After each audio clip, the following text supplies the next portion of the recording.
All right. Good morning, everyone. It's taking me a minute. I was trying to fix some things and I still need to make notes on things to fix. But we are going to finish reading The Haunted Bridge. That's my plan for today. We made it about halfway through, and now we are on chapter 11. Just to recap, I can't remember where they're at. They're somewhere at a resort. Nancy, Bess, George, her dad, Carson, Drew, and they've been playing golf and just relaxing, having vacation. There's this guy that kind of keeps bugging Nancy. Might like her, but kind of red flags for Nancy. Like she's trying to politely be like, "Leave me alone, bro." And he's just being a little bit sus. And then he is actually good at golf, and so there's a tournament going on, and so she joined it even though she hurt her hand. I think like she got tripped by the said man, and so yeah, just like he's like no, um, adding electrolytes to my order. Hopefully, I have enough water this time. It's funny because whenever I like start reading out loud, like I'll start yawning or I'll start um getting like that sore throat sound. But then later I'm totally fine. And so I'm like, okay, I guess I just gotta practice reading out loud. Thank you for the follow, Scott James Spider. I appreciate it. So let me finish putting this other. I got one water bottle. I don't know how much I have left in my blender bottle, but it's just water. I just went the easy route and was just I'm using the sick electrolyte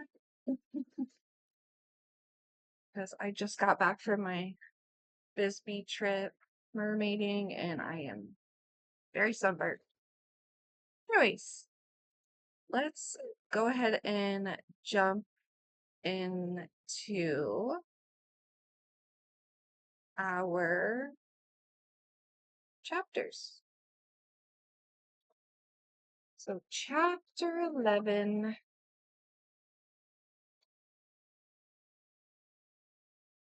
it is called Telephone Disguise. Oh, also, like Nancy's helping her dad with a mystery about jewelry thievery, and it looks like she has found people. It's like there's a connection. Of course, there is. Anyways, so telephone disguise. Determined to learn the cause of the weird scream, Nancy flung open the cabin door. Don't leave me here alone, Bess pleaded. Her words fell on deaf ears. The young detective had darted out into the rain. She moved swiftly toward the rear of the cabin, certain the cry had come. Oh, we're not.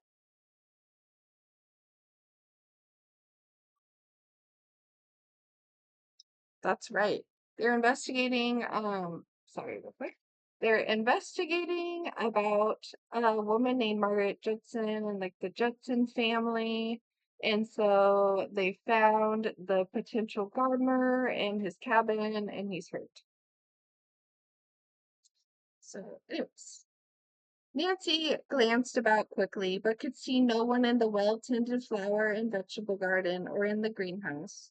A few feet beyond, among the trees, she caught sight of a gleaming metallic object and hurried toward it. As she drew closer, Nancy was surprised to find that the gleam came from the heavy wire netting of a roofed wild animal cage. Nancy's amazement grew as she observed that in it was a young mountain lion. Ooh, interesting. She wondered if it belonged to Joe Haley. The animal stopped pacing to raise its head and give a blood-chilling howl. So you don't trust me? Said Nancy, grinning. Anyway, You've solved the mystery of the terrible screams we've been hearing." She turned and started toward the cabin. Midway across the clearing, Nancy saw Bess in the doorway, motioning frantically. "Nancy, come here quickly," she called out. Nancy reached her, thoroughly drenched from the rain and breathless from running. "What is it, Bess?" she asked. He, she said, indicating the wounded man on the bed, "started mumbling. I thought it might be important."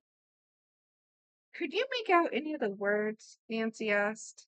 "He murmured something about a Miss Margaret a moment ago," Bess replied. As Nancy seated herself at the bedside, Mr. Haley began to toss restlessly on his pillow. It was difficult to restrain him. Then, for several minutes, the patient lay perfectly still. His eyelids fluttered open, and he mumbled, "Please, Miss Margaret, don't stay away. I can't find it. I've tried, but I can't." Mr. Haley's words ended in an incoherent mumble. "Suppose he's trying to find?" Bess asked. Nancy shook her head. Just then Bess cried out, "What was that? I thought I heard voices in the woods." Nancy opened the cabin door, glad to find the rain had stopped. She stared. Oh, excuse me. She stared in astonishment as 6 persons emerged from among the trees. George and Dr. Ackerman were in the lead. Directly behind them were Carson Drew and Ned Nickerson, aka like Nancy's unofficial boyfriend. Then came Bert Edelton, George's friend, unofficial boyfriend, um, and Dave Evans, who dated Bess. "Hi," said everyone. Nancy immediately led Dr. Ackerman to the patient, whom he said he did not know. Bless me. The physician asked her to remain while he made his examination, in case he wanted her to get something for him. Presently, Nancy asked, "Is Mr. Halley badly injured?" "I don't think so," he replied without looking up. "The bullet only grazed him." That's good. Mr. Drew had joined Nancy. Together they watched quietly as the physician dressed the man's wound. When he was finished, Mr. Halley stirred and moaned. "He's coming around now," said the doctor. "Would it be advisable to transfer him to a hospital?" asked Mr. Drew. "It's not necessary," replied the physician. "He's lost a little blood, and of course he is feeling the shock of the accident. But if someone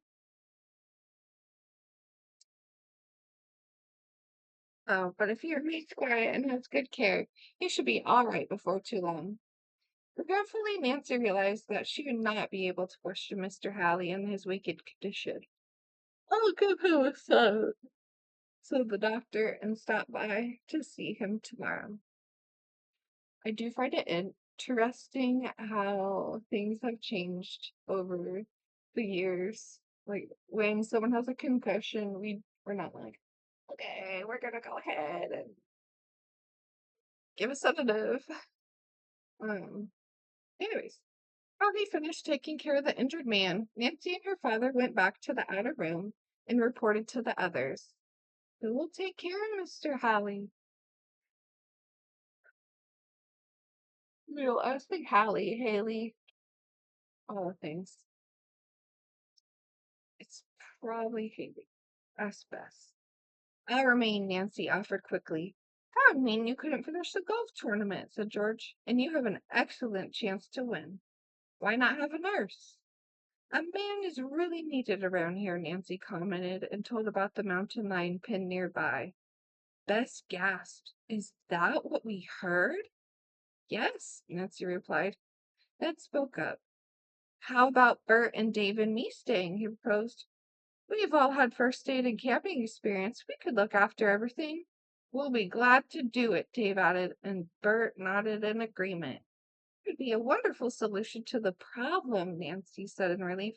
"But it doesn't seem fair to you after coming to Deer Mountain for a good time." Ned shrugged. "It would cost us a lot to stay at the hotel," he said with a grin. This place is good enough. Yeah, going to college, broke. You're like, this actually works out for us. Plus, Nancy, you said you needed a man to be here, and we will deliver. After some discussion, it was finally decided that the three boys would remain at the cabin. Dr. Ackerman approved and gave careful instructions for the care of the patient. Mr. Haley may be slow in getting his strength back, said the doctor. He's been neglecting himself, I think.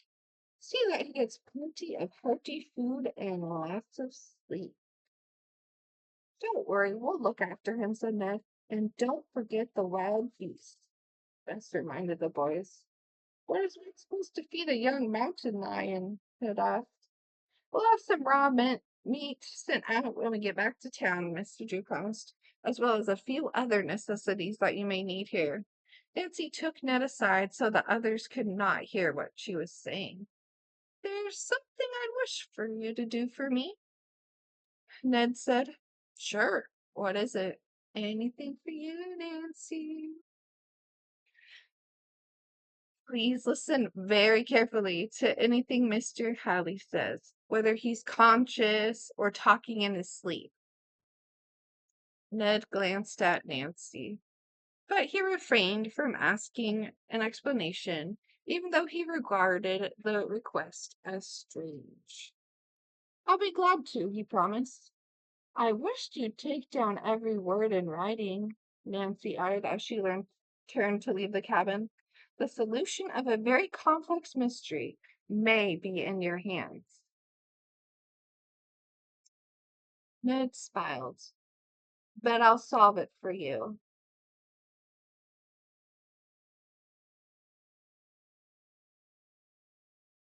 Then they said goodnight. Dr. Ackerman had brought his own car and went off alone. As the three girls rode with Mr. Drew to Deer Mountain Hotel, Nancy asked, By the way, Dad, did you win your tennis match against Mr. Bardescu? No, he defeated me 2 out of 3 sets, Mr. Drew admitted ruefully. Oh, I was certain you'd beat him, Dad. He must be a good player. Far better than I expected. We had a few close decisions as to whether balls were inside or outside the court, but I'm offering no alibis. A defeat now and then is good for anyone, Mr. Drew chuckled. At the hotel, the lawyer explained to Nancy that it was necessary for him to drive to the village. I'll buy supplies for the boys. While I'm there, I'll check out an important lead in connection with my case. After her father had driven away, Nancy and the other girls inquired at the hotel desk for mail. There were letters for Bess and George from their parents. Nancy found a note in a small package waiting for her. She studied the handwriting on them curiously. Is it him again? Hurry up and open the box, Bess urged. I can't imagine what it contains. Nancy removed the wrapping. She held up a golf ball for her friends to see. The gift had come from Martin Barskew. His name was autographed neatly across the face of the ball. The note must explain about it, Bess declared. Nancy tore open the envelope and found a message from Barty. I'm sending you this ball to replace the one you lost. Use it in the tournament tomorrow and win. Nancy was amused. I guess he thinks his autograph is just as important as Jimmy Harlow's. Will you use the ball tomorrow? Bess inquired mischievously. Nancy shrugged. Then, after a moment's pause, she announced, No, but I'll keep it as a specimen of Mr. Bardescu's handwriting. Why does he always use a different signature? George asked. His handwriting never seems to be the same twice. I have a theory he may be a forger, Nancy said in an undertone. Then why not report him to the police? George suggested. Not yet. By playing a waiting game, we may learn far more than we would if we were to expose the man immediately. In her imagination, she could see him linked with the jewel thieves, his acquaintance with the mysterious Margaret Judson, as well as his suspicious trick of altering his signature. perhaps to avoid identification, made it easy to visualize him as one of the gang. A few minutes later in her room, Nancy reflected soberly. Through Barty, I might be able to trace Margaret Judson, and I must find her. Impulsively, she looked at her watch, then sprang from her chair. Slipping into a coat, she said, I'm taking the bus to town. Tell you why later. There was no time to explain to Bess and George what she meant to do. The bus for town would leave the hotel in less than 5 minutes. Nancy was the last passenger aboard. When the bus pulled away, she wondered if she should have waited until she had consulted her father about her plan. At the village, she alighted and entered a drugstore. After making a purchase, she stepped into a telephone booth. Summoning her courage, she called Deer Mountain Hotel and asked to speak with Mr. Martin Fortescue. It'll be just my luck for him to be out, she thought anxiously. Half a minute later, she heard the man's voice at the other end of the line. Hello, who is it? He demanded as Nancy, overcome by nervousness, remained silent. This is Miss Judson, Nancy stammered, trying to speak in a nasal tone. Your voice doesn't sound natural. I have a bad cold. What is it you wish, Miss Judson? You know it isn't a good idea to call me here. I must speak with you about a very important matter. Can you meet me tonight? Barbasque grumbled. I suppose so. Where shall we meet? The same place and time as before. What's the matter with 2BX Gardenia? Nancy was puzzled by the question and for a moment could think of nothing to say. She did not have the slightest idea as to what 2BX Gardenia could mean. In sheer desperation, she mumbled into the telephone, nothing but the weather, and hung up before the man could reply. As Nancy walked to the bus stop, she felt excited but also scared. Yeah, had Martin Bartersky guessed who was calling? Was 2BX Gardenia a code for a meeting place? And if so, where was it? I mean, it is kind of safe to speak in tongues, is it not? Even if you are talking to someone you know? That's what I think. So now we're on to chapter 12.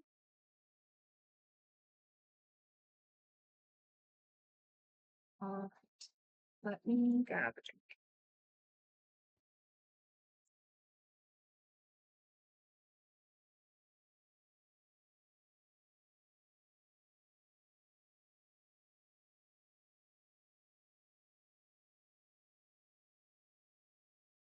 All right,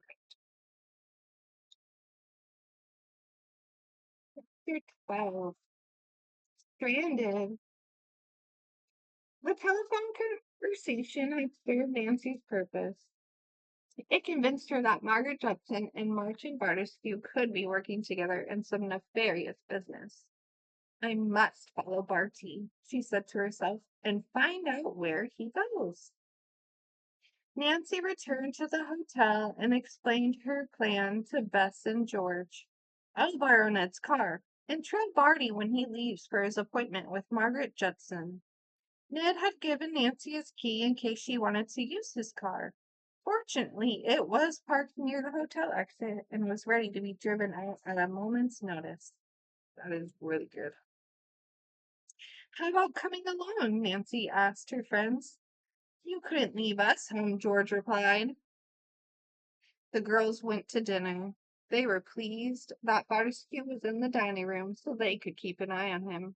Before Nancy, Bess, and George were half through dinner, Barty abruptly rose and left. No dessert tonight, Nancy said hurriedly to the waiter. We must leave now. The three girls reached the lobby in time to see Barty depart by the front door. Intends to keep an appointment, all right, Nancy declared in satisfaction. We must move fast, or he'll be out of sight. They ran to Ned's parked car, and Nancy started it quickly. Barty's automobile had vanished down the road, but Nancy drove rapidly and soon came within view of it. He seems to be heading for the village, she remarked. Apparently unaware that he was being followed, Bartescu drove into town and parked across the street from a movie theater. Nancy stopped nearly a half block away and watched him cross the street and enter the building. Did you suppose he expects to meet Miss Judson inside the theater? Bess asked in disappointment. Wait here, Nancy said, sliding from behind the steering wheel. She bought a ticket to the theater and went inside. Although the usher could not recall the man Nancy described, the young detective was sure that Bartescu had entered the theater. In the darkened area, he was unable to distinguish faces. Thinking that possibly Barty had gone to the lounge to keep his appointment, she went there. The room was empty. Perplexed, Nancy returned to the lobby, and after standing there for several minutes, finally decided to join her friends again. She left the theater and crossed the street. Suddenly she halted, staring blankly at the place where she had parked Ned's car. Bess, George, and the automobile had vanished. Nancy was dismayed for an instant. During her absence, had harm come to her friends? After a little sober reflection, Nancy convinced herself that George and Bess had driven off somewhere deliberately. Barty very likely came out of the theater shortly after and went inside, she reasoned. The girls may have decided to follow him. Nancy was temporarily stranded in the village. A bus would not return to Deer Mountain Hotel for nearly an hour. Half an hour elapsed, and still there was no sign of the missing car. Nancy glanced anxiously at her watch. George and Bess may not return for hours, she said to herself. Fortunately, the hotel bus will be coming soon. As she made her way toward the bus stop, Nancy heard the screech of brakes. Then the car came to a sudden halt by the curb. Nancy called a voice. She whirled to see Ned Nickerson, who had driven up in his car. He sprang out to open the door for her. How polite. Bess and George sent me after you, he explained. They're back at the hotel. At the hotel? They didn't mean to run off, but right after you left, Bartescu came out of the theater by a side door, so they followed him. Where did he go? Nancy inquired. Maybe back to the hotel. I happened to be there when the girls arrived. Since I wanted to talk to you, they asked me to come for you. I'm afraid, Nancy said, that he suspected he was being followed. No doubt. Now tell me about the man at the cabin. He seems about the same, Nancy, but he did talk a good deal. As you saw, his name is Joe Haley. His most startling words were these. Miss Margaret, I'm afraid the box was stolen. Don't cry. Why don't you marry Mark? Are you sure the name was Mark? Nancy asked quickly. Could it have been Martin? It might have been. I meant I didn't hear what he said very clearly. Ned, I forgot to ask you about Barty. Since he claims to be acquainted with so many well-known society people, he should be in the social register. Did you look to see if his name is listed? I did. It wasn't there. Just as I suspected. On the way to the hotel, Nancy told Ned as much as she felt she should about the case which had brought her father to Deer Mountain Hotel. Other facts in her possession were confidential. Without Mr. Drew's permission, she could not divulge them. When they reached the hotel, Nancy learned from the desk clerk that her father had returned. She said goodnight to Ned and hastened to Mr. Drew's room. Any luck on your leave, Dad? She asked eagerly. No, he said, it was a worthless tip as usual. He sighed. To tell the truth, I think we've been on the wrong track. How do you mean?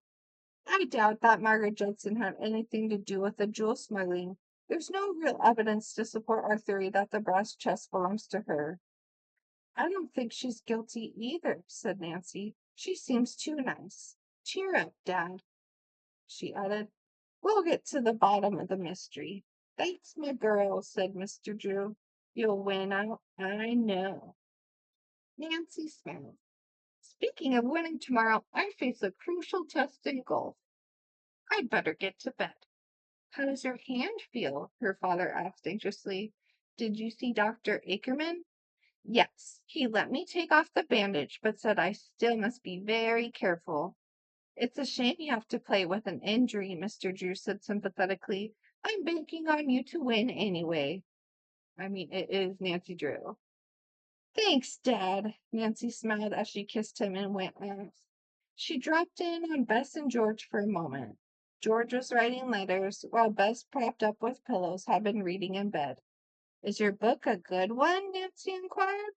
Bess made a face. The title sounded great, but it turned out to be about medieval history. It's pretty heavy reading. Here, take a look. She tossed the book across the room, expecting that her friend would catch it. Nancy was glancing in another direction and did not see the object flying toward her. In seconds, the heavy volume had struck her injured hand. Oh, she exclaimed, trying to smother a cry of pain. Chris leaped from bed and ran to Nancy's side. Oh, your poor hand. I thought you were watching when I tossed the book. I'll never forgive myself. The hand feels better already, Nancy assured her friend. Please don't worry. But your match tomorrow. The pain will go away before then, I'm sure. Somewhat reassured, Bess returned to bed. She had no idea that Nancy actually was suffering intense pain. As Nancy prepared for bed, she prayed for a night of restful sleep before the eventful day to come. But the ache in her hand grew steadily worse. She nervously paced the floor. Finally, she dialed Dr. Ackerman's room and told him what had happened. Come to my office in 10 minutes, the physician replied. Nancy dressed and went there. Dr. Ackerman was waiting for her. What have you been doing to this hand? He asked sternly. I hope you're not planning to play in the golf tournament tomorrow. Oh, doctor, please don't say I shouldn't. That is a matter for you to decide, young lady. Your injury will not prove permanent, but I can see that you must be in excruciating pain at times. I am, Nancy admitted ruefully. I was hoping you could relieve it. There is very little I can do except put on another bandage. It'll take time for the hand to heal. The pain is so acute, I haven't been able to sleep. I can give you something for that, the doctor said. Perhaps by morning the pain will have lessened considerably. Nancy thanked the doctor, and when she was back in her room, took the medicine as directed. Soon she fell asleep and did not awaken until the sun streamed in through the window the following morning. As she opened her eyes, Nancy heard someone rapping on the door connecting her room with that of Bess and George. May we come in? Bess called. Yes, Nancy called back. George opened the door and commented in surprise. Not dressed yet? Then, as she noticed how tired and wan her friend appeared, she added quickly, Nancy, you've had a bad night. I slept fairly well after the doctor gave me some medicine and bound my hand again. The doctor! Bess exclaimed in dismay. Now don't start worrying, Nancy said. My hand hurts only a little this morning, and I intend to play in the golf tournament. She refused to say anything more about her injury and started to dress. George and Bess tried in every way to assist her so she would not need to use her sore hand. You'll have You'll just have enough time to eat breakfast and reach the first tee, George said, glancing at her watch. It's rather late. The girls hastened to the dining room. They had seated themselves when Nancy glimpsed Chris Sutter coming timidly toward her. Excuse for me for bothering you, Miss Drew, but I wanted to talk to you about Miss Judson. My mother is here in the lobby, and she has something to tell you. Nancy arose quickly. Don't wait breakfast for me, she told Bess and George. I'll go with Chris. This may be important. So is breakfast. But okay. Chapter 13. Let me go ahead and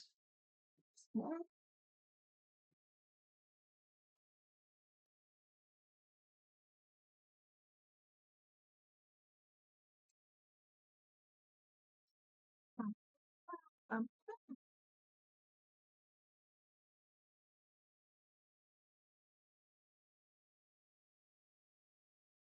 um, Chapter 13, my favorite number. Unexpected plunge. Have you learned something about Margaret Judson? Nancy inquired as she led Mrs. Sutter to a secluded corner in the hotel lobby. Do you know where she's living now? No, Miss Drew. That's what I want to talk with you about. Na- Nancy looked puzzled, and Mrs. Sutter hastened to explain. She had learned from the village postmistress that several letters addressed to Margaret Judson were being held for lack of a forwarding address. I thought you might have found out where she lives, the woman added. No, I haven't, Nancy answered. It was clear to her now that Mrs. Sutter had come, not just to impart information, but to learn why Nancy was interested in Margaret Judson. The young detective cleverly avoided Mrs. Sutter's questions, but could not help feeling provoked because so much time had been wasted. She ended the conversation by explaining that her friends were waiting for her at the breakfast table. Bess and George had just finished their meal. Since it was so late, Nancy ordered only orange juice and breakfast rolls. Girl, I would have had someone order for me, but okay. You can't win a golf tournament on a diet like that, protested Bess, who loved to eat. Same girl. I must hurry. I was with Mrs. Sutter longer than I expected and learned nothing except that Margaret Judson hasn't picked up her mail for a long while. The girls hastened to the hotel's golf office. They found the tournament chairman talking earnestly with a group of players who were to compete in the day's finals. Betsy Howard, Nancy's opponent, explained to her, there seems to be some mix-up. Our match has been postponed until 1 o'clock. I'm glad, said Nancy. I really prefer to play this afternoon. Actually, the young detective was delighted. She can do more sleuthing. I'd be like, yes, I can sleep more, I can eat some more. Bess and George suggested that their friend rest in her hotel room while they played tennis, but Nancy told them she had other plans. After they had gone, she drove to the village to interview the postmistress. The woman consented to show her the letter she was holding for Margaret Judson. Nancy studied them and thought, there's no return address on any of them, and they were mailed rather recently from Carrollton, Nancy knew. This was a town not far from the hotel. She noted that much of the handwriting resembled Bardescu's autograph on her golf ball. I'm sure he wrote all these letters, Nancy concluded. Nancy's second stop was at a nearby college town of Andover. At the campus bookstore, she asked to see the directory of instructors. Rapidly, Nancy searched through the list of professors for one whose first name was Mark. She felt highly elated when she came upon an instructor of philosophy named Mark Hilburn. Had she located Miss Judson's former fiance? In scanning the rest of the list, she discovered another Mark. His last name was Wardell. Was he the one? I guess I'll have to call on both men, Nancy decided. Professor Hilburn was not in his office. She got his home address but wasted precious minutes trying to find the street. Even before she rapped on the door of the neat little brick house, Nancy suspected she was at the wrong place. An upset toy wagon on the front lawn gave new evidence that Mark Hilburn was married. Mrs. Hilburn answered the bell. She proved to be a charming middle-aged woman with 3 children. I shouldn't have troubled you, Nancy apologized. The professor for whom I'm searching is single. I know only his first name, which is Mark. Then the man you're looking for is Professor Mark Wardle, the woman suggested. He's single and not more than 30 years old, I judge. He's the head of our zoology and botany departments. Can you tell me where he lives? Nancy asked eagerly. His home is at 16 Hyman Street, and he has a housekeeper. 10 minutes later, Nancy rang the bell at the Wardle house. She was admitted by a pleasant woman. Professor Wardle isn't here just now, she replied to Nancy's inquiry. Sometimes he comes home to lunch, but I never can be certain. He usually takes a hike in the woods. The professor is deeply interested in nature lore. Nancy was disappointed, but decided to take the woman into her confidence. She mentioned that she was trying to locate a man who was acquaintance of Margaret Judson. Oh, dear me, they were more than mere acquaintances, the housekeeper replied quickly. Professor Wardell and Miss Judson were engaged, but no wedding took place. He hasn't seen himself since. Nancy was now convinced that Mark Wardell was the person with whom she must talk if she expected to solve the mystery surrounding Margaret Judson. Will you please give Professor Wardell an important message? She requested and took a piece of paper from her purse. After writing her name and the address of her hotel on it, she handed over the notation. Ask him to see me at this address as soon as he can. It's extremely urgent. I'll be glad to. Are you a student here? The woman asked. No. On the way back to Deer Mountain Hotel, Nancy reflected that her morning had certainly been preferable. She thought, it's rather a coincidence that both Professor Wardell and Mr. Haley are interested in botany and zoology. Is there a connection between these men? By the time she arrived at the hotel, Nancy barely had time to snatch a sandwich before she was due to appear at the first tee. Bess, George, Ned, and Mr. Drew were on hand to witness the start of the match and smiled encouragingly as Nancy stood quietly, awaiting her turn to drive off. Bring home the silver loving cup, George urged in a whisper. We'll be pulling for you. Betsy Howard, a well-known golfer, had turned in a score 70 for a semi-final match, which was better than Nancy had ever made. The young detective knew that if she expected to win, she would have to turn in the best score of her life. Nancy feared that with her hand pinning her, she might not even be able to play as well as usual. I'll do the best I can, she determined. Win or lose, I'll accept the decision gracefully. Miss Howard made a long drive from the tee. Nancy's ball did not go as far, but ended up in perfect position. When they reached the green, both putted well, and the score was even. The second and third holes were tied also. At the fourth hole, Nancy gained the advantage when Miss Howard's ball lodged in a bunker, but the fifth hole found them even again. They played through the sixth and seventh, fighting for the lead. So absorbed were both girls in their game that they scarcely noticed how overcast the sky had become. Black clouds rolled swiftly up from the west, blotting out the sun. The ninth hole, marking the halfway point of the match, left the girls still even. Betsy Howard seemed as fresh as ever, and on the 10th tee drove out a ball which easily went 220 yards. A beautiful drive, Nancy praised her as she stepped forward to take her turn. She swung with all her strength, connecting squarely with the ball, but at the same instant a severe pain shot through her injured hand. Nancy was suffering intensely. It was all she could do to grip the club. As a result, her next shot was a dismal failure. Quick to seize an advantage, Betsy Howard took the hole easily. The 11th also fell to her. Nancy, 2 down, feared the match was lost. I can't give up, she said to herself grimly. As the girls teed off at the 12th hole, a few drops of rain spattered their faces. Betsy Howard glanced anxiously at the sky. It looks like a hard rain coming, she declared nervously. I'm afraid of thunderstorms. By the time the two reached the 12th green, it was raining steadily. In trying to hurry, Betsy Howard missed her putt, and the hole went to Nancy, leaving her now only 1 down. She must make up that point.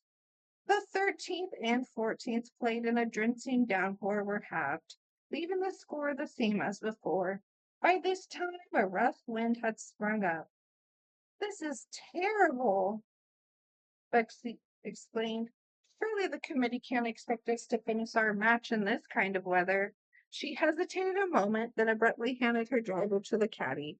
I'm going back to the hotel, she announced. If the committee says we may continue the match tomorrow, fine. If not, then I'll default. No, we'll stop play by mutual agreement, Nancy replied. No one would blame us for failing to finish under these conditions. The rain began to fall in torrents. Betsy Howard, followed by the two caddies, ran as fast as she could toward the hotel. Nancy darted into the woods, and there, partly protected by the trees, made up her mind that the Haley cabin was closer than any other shelter. The wind was rising steadily. As she ran through the woods, the tree boughs crashed together overhead.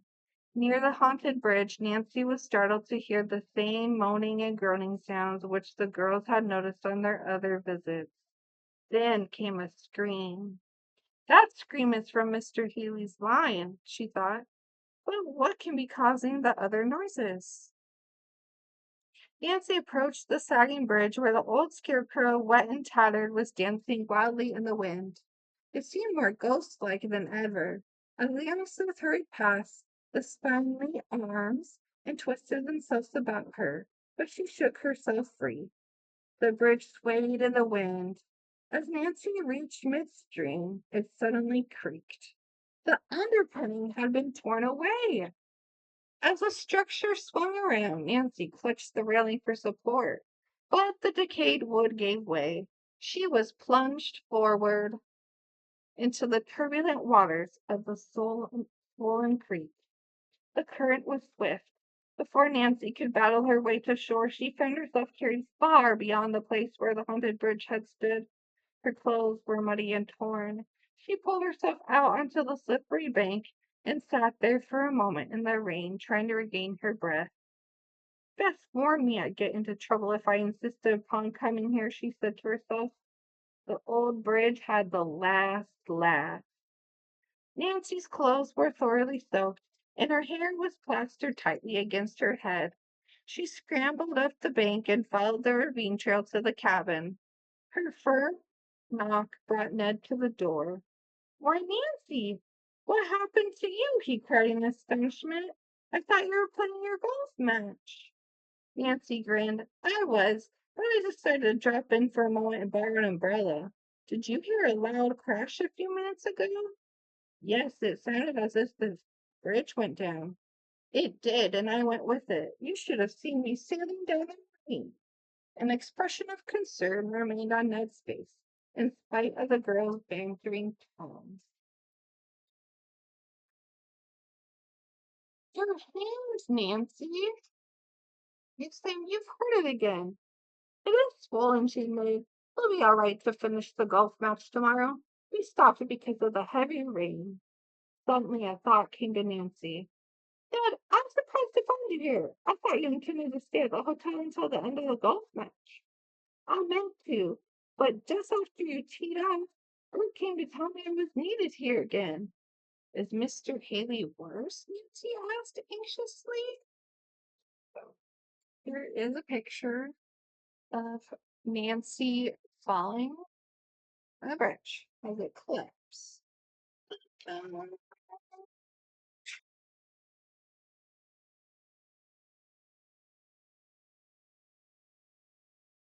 oh, now we're on chapter 14.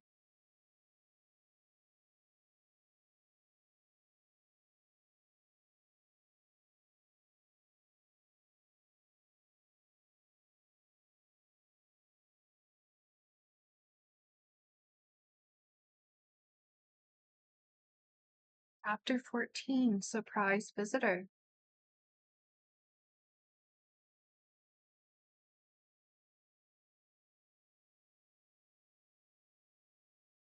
Mr. Haley has been very restless, Ned reported. Bert and Dave are outside now trying to look after the mountain lion. I should be helping them. I'll stay here with Mr. Haley, Nancy said quickly. You go ahead. Before Ned could protest, she had moved quietly to the adjoining bedroom. The patient was sleeping peacefully. After Ned had donned a raincoat and left the cabin, Nancy tiptoed to a closet in search of warm garments. The only apparel available were a pair of slacks and an old blue shirt. While she was hanging her own wet clothes by a lighted oil stove to dry, she heard Mr. Haley tossing and hastened back to him. The man's eyes were wide open. "Who are you?" he asked in a whisper. "I am Nancy Drew, and I have come to help you." She tried to explain the situation to him, but Mr. Haley was too restless to listen.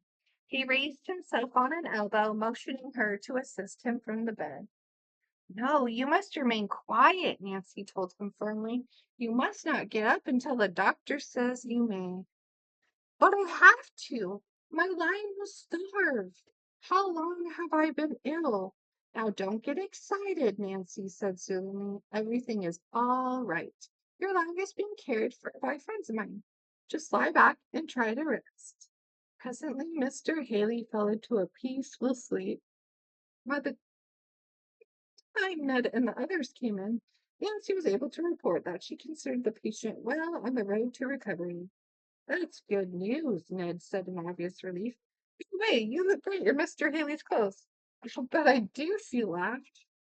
As the storm subsided, the boys listened eagerly to her count on the day's golf match. Ned cheered Nancy by saying he was sure she would win the tournament. The other boys agreed. After the rain ceased, Ned set off for the ravine with Bert and Dave to take a look at the fallen bridge.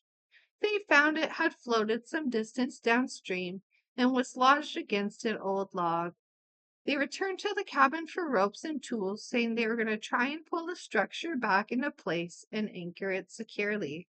During the boys' absence,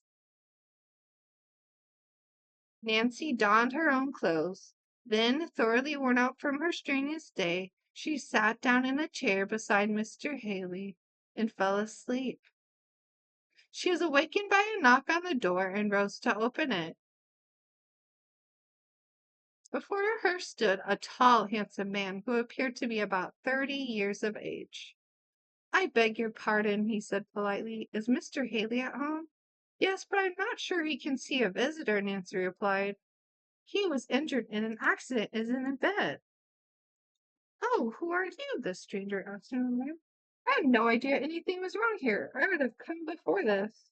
"Mr. Haley isn't in grave danger, is he?" "He's recovering now." "That's good," the caller said in relief. "Do you think I might see him? My name is Wardell, and Mr. Haley is my uncle." Nancy was taken completely by surprise. Recovering quickly, she invited the young man to come inside.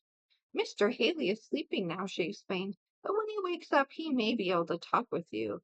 "I'd rather not if you feel it would excite him," Mr. Wardell said anxiously. "I think the world of my uncle.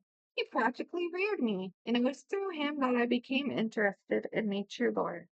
Nancy asked a few polite questions about Mr. Wardell's work.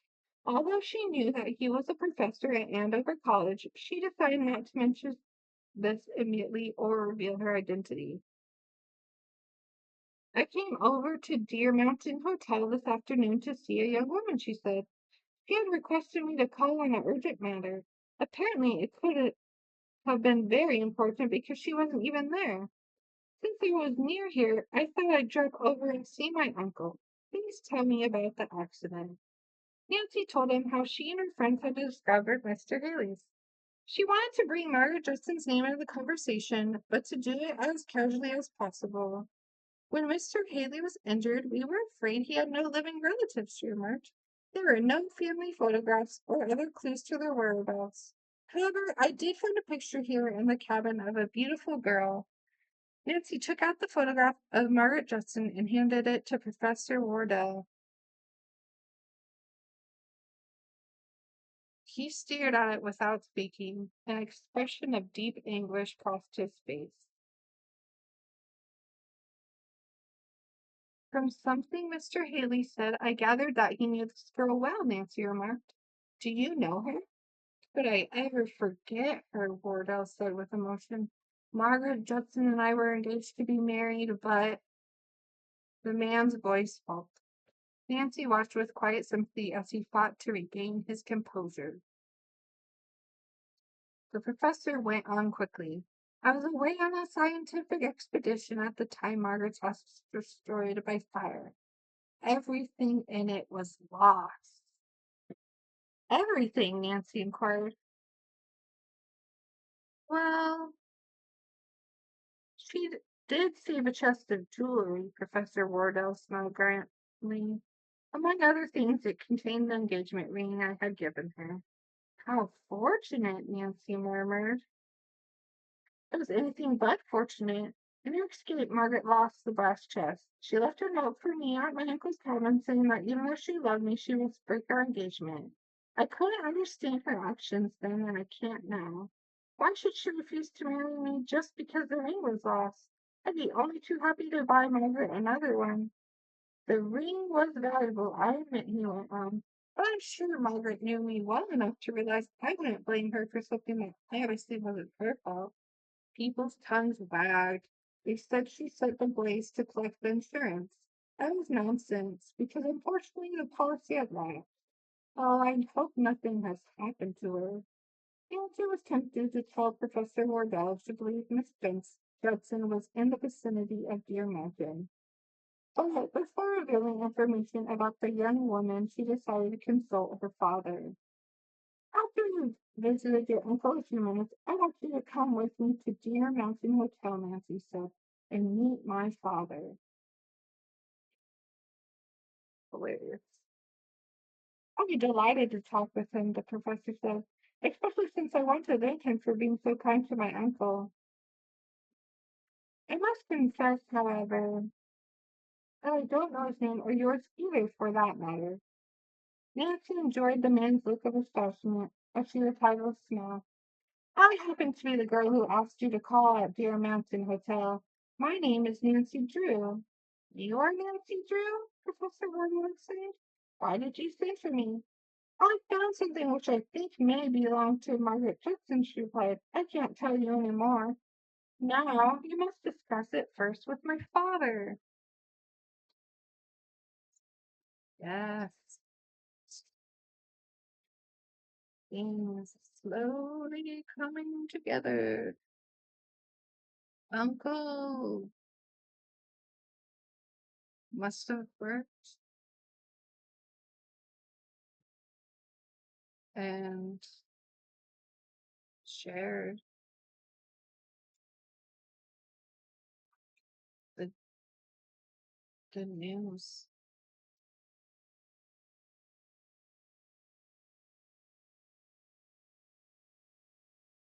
Honestly, if I was Nancy Drew, I would have a really hard time not being able to share everything and being like, okay, so here's what I know. And then, like, in your mind, you're like, actually, I know a little bit more, but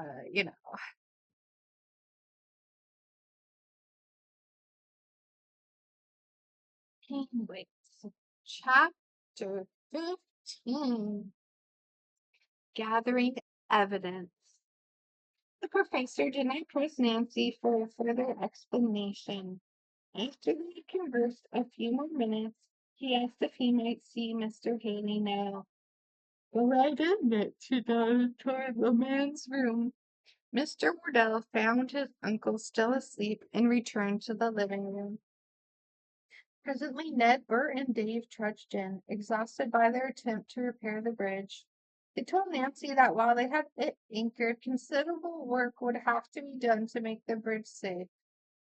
You won't be able to cross the ravine to return to your hotel, Ned told her. I'll drive you back. Thanks, Ned, but that won't be necessary. I want you to meet Professor Wardell. She pointed toward a dark corner of the room. He has offered to take me in his car, which is parked at the Judson estate. The stranger rose from a chair and came forward. As the boys were introduced, Ned glanced at the man with a puzzled look. He was wondering how Wardell had become acquainted with Nancy. Even her explanation that he was Mr. Haley's nephew did not lessen Ned's feeling of jealousy. Okay, but you're like closer to her in age than him. Well, so I get it. Nancy gave him a warm smile as if to reassure him. Then she asked Ned to take good care of the patient while she and the professor went to the hotel. I don't seem to be of much use at anything else, Ned muttered, turning away. During the drive to Deer Mountain Hotel, Nancy told her companion more about her father. The professor said he was eager to meet the lawyer. When they reached the lobby, Nancy said, "Will you please wait here while I go to Dad's room?" She nodded and he nodded and she went to the elevator. Nancy stopped a moment at George and Bess's room, but the cousins were not there. "Dad!" she cried, bursting in upon him. "I'm almost certain that the carved chest I found in the ravine is Miss Judson's missing property. I've brought Professor Wardell here. He's her former fiance. I want you to talk to him." Mr. Drew smiled. "You work fast, Nancy. I'd like very much to meet him." After hearing his daughter's full story, including the rained-out golf match, he said, "Bring Professor Wardell up to my room where we can talk privately." Nancy hurried downstairs to get the professor. He and Mr. Drew immediately liked each other. Ooh. Nancy listened tensely when her father broached the topic of his search for Miss Judson. "I appreciate your opinion, sir," Professor Wardell said respectfully after he had listened to a summary of the evidence against the young woman. "I cannot believe that Margaret knows anything about the jewel thefts. She was always so honorable and comes from a fine family. She couldn't possibly have any connection with the gang of thieves and smugglers." "Nevertheless," said Mr. Drew, "there are a few clues which seem to connect her with the affair. For instance, one of the stolen items is a jeweled compact. We know that Miss Judson had one." "That is not proof of her guilt," said the professor. "Of course not," agreed Mr. Drew. "It could easily be coincidence."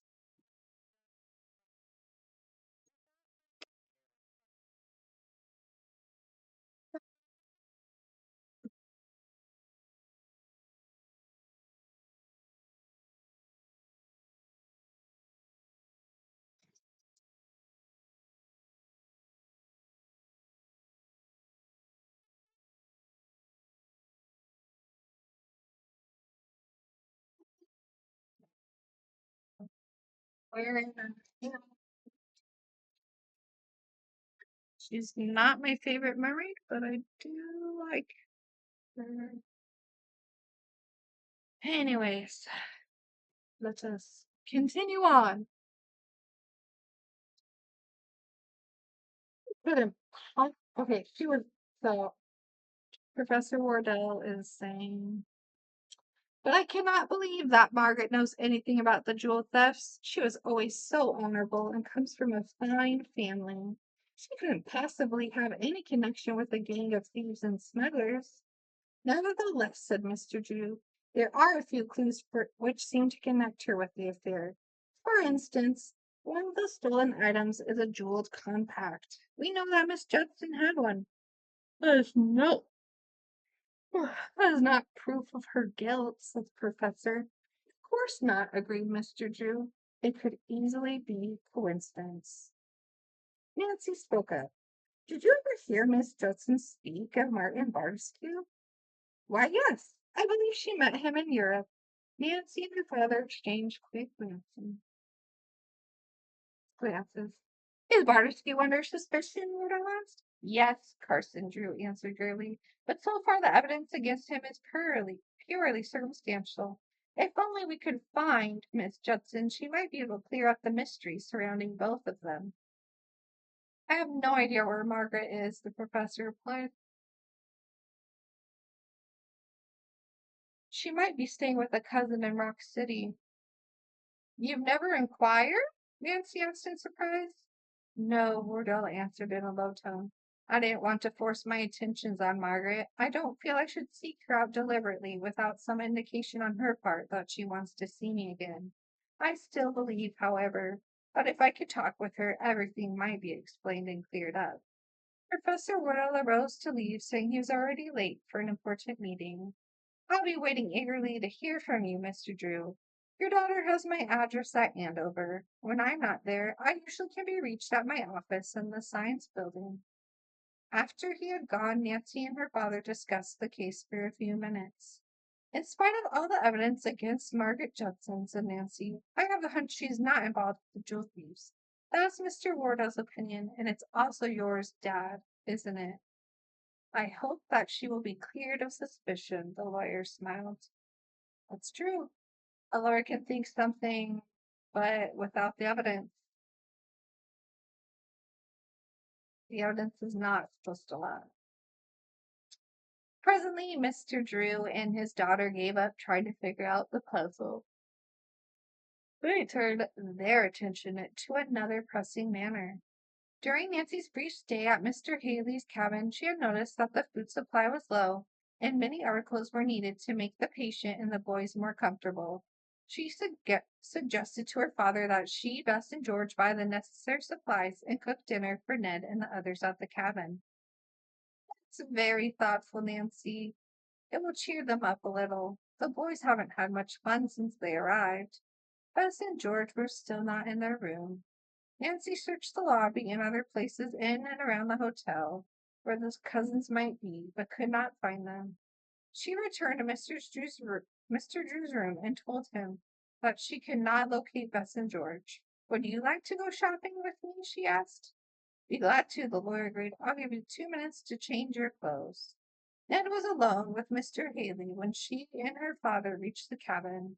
He explained that Bert and Dave were down at the ravine working on the footbridge. A short time later, they returned, tired and hungry, but pleased to report that they had finished the repairs. Bess and George came down and watched for a while, Bert said.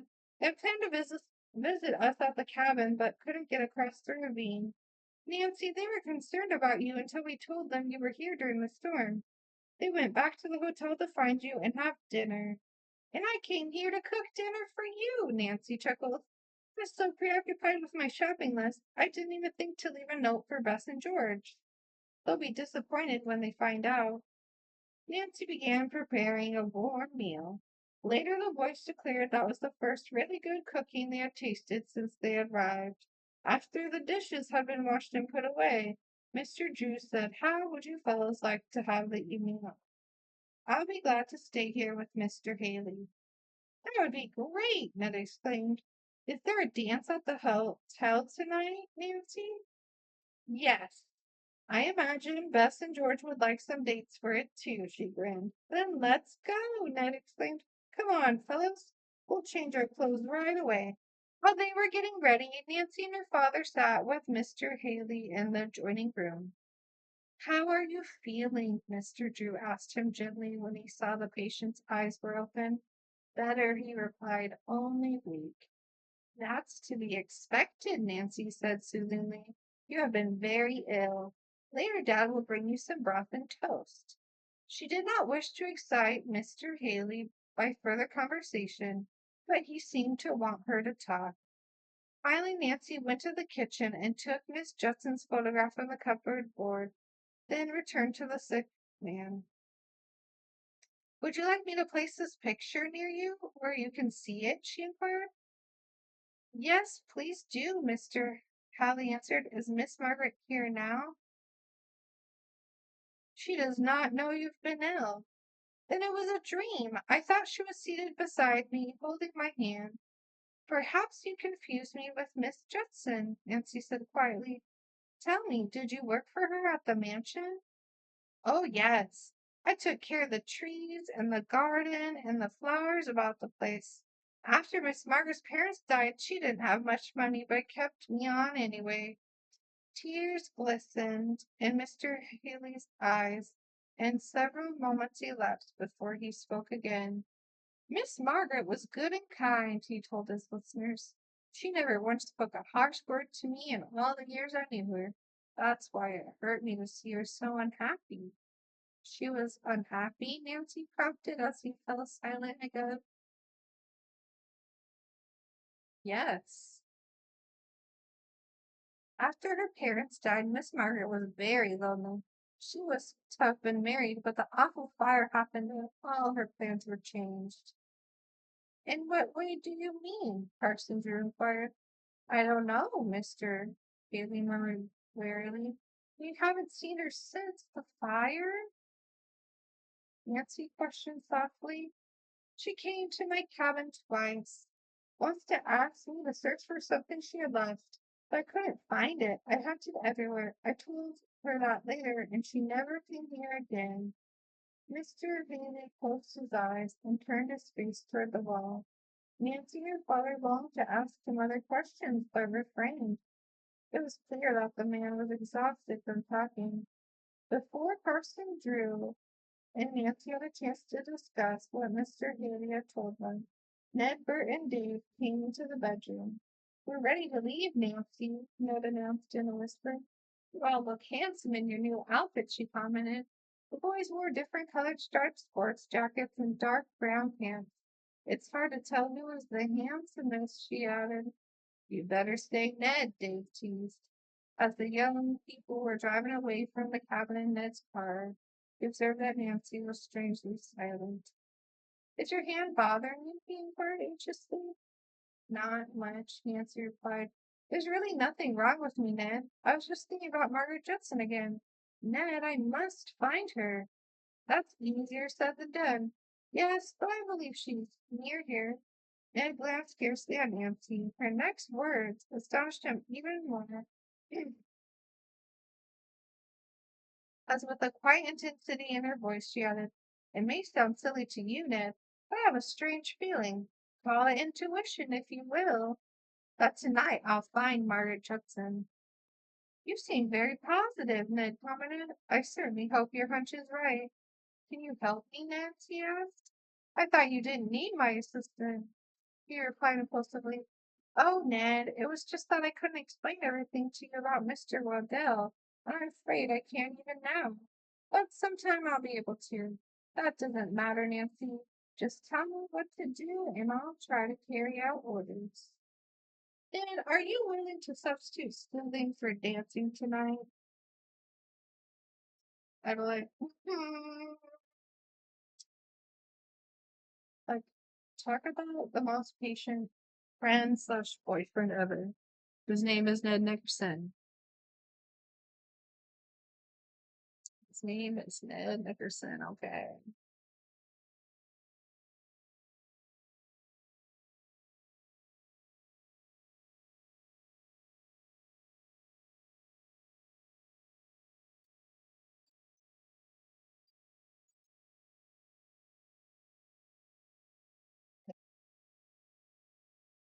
Yes. The hidden note. Meanwhile, at the Deer Mountain Hotel, George and Bess were wondering what had become of Nancy. They were pacing the lobby waiting for her. Finally, she came in, and to their delight, the three boys were with her. "I didn't mean to worry you," Nancy apologized to the peasant. "I jumped from one thing to another so fast, I forgot to leave word where I was going to be."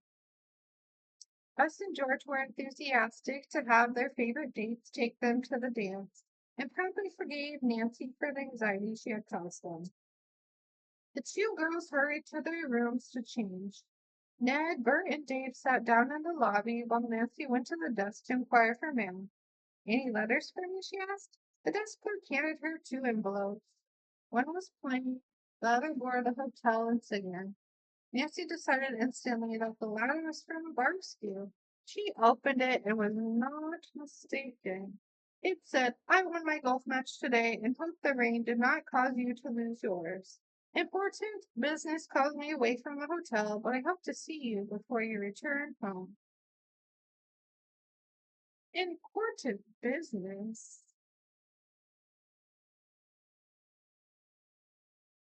Nancy mused as she took the letter into her pocket. "I wonder if it concerns Margaret Judson." She opened the second letter and was astonished to learn that it was from the young woman she hoped to find that night. The typed message and signature read, "The bearer of this note said that you wish to see me. Please write your message and leave it tonight before 9 o'clock in one hand of the fountain statue. Margaret Judson." Nancy read the note a second time to be sure that she had fully absorbed its amazing contents, then turned to the desk clerk. "Can you tell me who delivered this letter?" "I was not on duty at that time, Miss Drew." Nancy wondered if the messenger could have been Bartiscue. She would have to wait and ask the day clerk when he came on duty. By this time, Bess and George had returned. Before they went off with Bert and Dave, Nancy told them about the two notes. Afterward, she showed Ned the one from Margaret Judson. He grinned. It looks as if your hunch is correct, Nancy. You may meet the mysterious lady before the evening is over. Ned, let's walk into the garden. I need a moment to figure out what to do.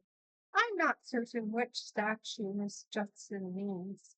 It's probably the large one at the rear of the hotel. I think that's the only statue connected with the fountain. Let's look, Ned suggested. Without appearing to be particularly interested in the surroundings, the couple walked slowly about the hotel grounds. Finally, they stopped at the fountain, pretending to watch the goldfish in its basin. I've decided to leave a blank sheet of paper here, Ned. I would write a note, but I'm a little suspicious Margaret Judson didn't send me that letter. You think it's a forgery? It could be. I'd like to compare Miss Judson's signature with the one on Mr. Haley's photograph. But I won't have time now to go back to the cabin. Ned looked at his watch. No, I guess you won't. It's almost 9 o'clock. You must work quickly. Wait here, Ned, please. Nancy ran back into the hotel, but soon reappeared with a folded paper in her hand. The couple sat down on a nearby bench and waited until the grounds were deserted. Then Ned leaned across the stone basin of the fountain and placed the sheet of paper in the upraised hand of the marble figure. Now we'll act as if we're returning to the hotel, Nancy whispered. Later, said Ned, we can sneak back here to see if anyone comes for the message. They retraced their steps to the hotel, walked through the lobby, and left by a side door, selecting a bench which was screened from the fountain by huge bushes. They stationed themselves to wait. 9 o'clock came and no one appeared to take the message. An hour later, a couple strolled past the fountain but did not reach for the note. I'm beginning to think my piece of paper will never be cleared, Nancy said with a sigh. Ned, will you do me another favor? You know I will. This may sound silly. I'd like you to drive me to the vicinity of Hemlock Hall. Nancy was convinced by this time that Margaret Judson was not coming to the Deer Mountain Hotel. She suspected that the mysterious note had been written by Barterskew. Haven't you searched for Miss Judson at Hemlock Hall before? Ned asked Nancy as the two rode along. Yes, but tonight I have a new idea. Maybe Margaret Judson has rented a home near the hotel, but she comes to Hemlock Hall once in a while. I want to interview various real estate agents. But their offices will be closed, Nancy. I know, but we'll call out their homes. Oh, Ned, I must find Margaret Judson tonight. Nancy set out with high hopes of calling on every real estate agent in the small city of Crofton. As they tried one man after another, she learned nothing. Finally, Nancy interviewed John Spencer, the last agent on her list. Why, yes, he replied. I rented a furnished house only this morning to a Miss Judson, but I can't recall her first name. When Nancy convinced him that the matter was of vital importance, the realtor obligingly agreed to accompany the couple to his office. He and Nancy went inside. Mr. Spencer checked his records. Yes, he said, the house at 508 Elmwood Street was taken by a Margaret Judson. She signed a 6 months lease. Nancy thanked him as she wrote down the address and how to find it. Then she hurried back to the car. The agent had given such precise directions for reaching Elmwood Street that Ned had no difficulty in locating the house. To Nancy's disappointment, it was in darkness. Perhaps Miss Judson has gone to bed, Ned suggested, halting the car on the opposite side of the street. It's possible she hasn't moved in yet, Nancy remarked. Suppose I run across the street and try the bell, Ned offered. As he started to open the car door, Nancy suddenly tugged his arm. Wait, she whispered tensely. A car with brilliant headlights came slowly down the street. The woman driver swung into the gravel driveway at 508. That must be Margaret Judson, Nancy said decidedly. After she's inside, we'll look. Then they watched the shadowy figure leave the car. and entered the large white house. Soon the lower floor was flooded with light. The young woman closed the window blinds. Shall we go now? Nancy suggested. She and Ned went to the front door and pressed the doorbell. Presently they heard footsteps. Chapter 13.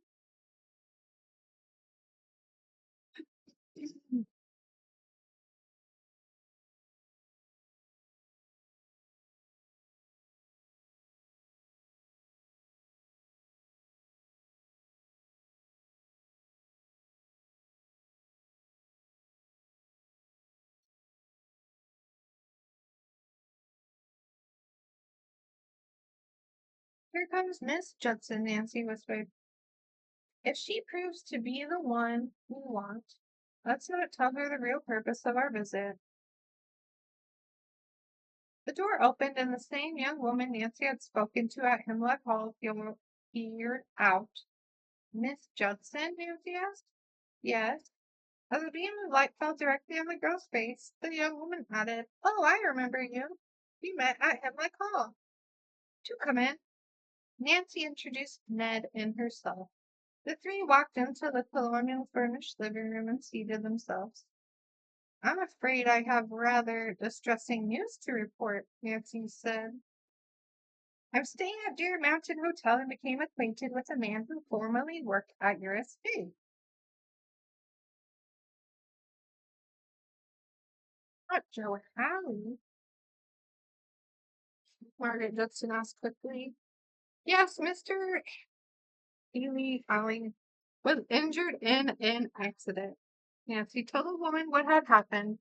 He mentioned you and pleaded to see you. Oh, I must go to him at once, Margaret cried. What hospital is he in? Mr. Haley is at his cabin in the woods, Nancy explained. The doctor did not think it necessary to move.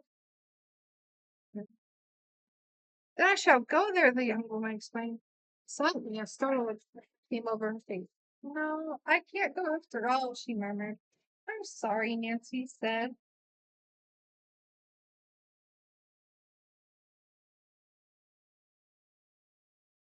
Mr. Haley really needs you.